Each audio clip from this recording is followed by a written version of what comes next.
how to connect the Apple AirPort to the hotspot of iPhone. It's very simple. After configuration, you just come in, and if you see the AirPort is blinking yellow, so something doesn't work, okay, I take my iPhone, okay, I put the hotspot on, I just wait some second, something about the connection, two connections, yes, because one is the Apple AirPort, now it's green, yes, second one is also working, yes,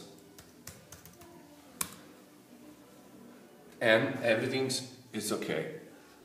It's immediately connected. The icon is like the icon of the connection of hotspot, but is working with the Apple AirPort. And to make sure this function, I just open YouTube, and in YouTube I have the icon to the base station to hear this on the headphones, and I just connect the headphones to understand and to see everything is okay. It's really okay.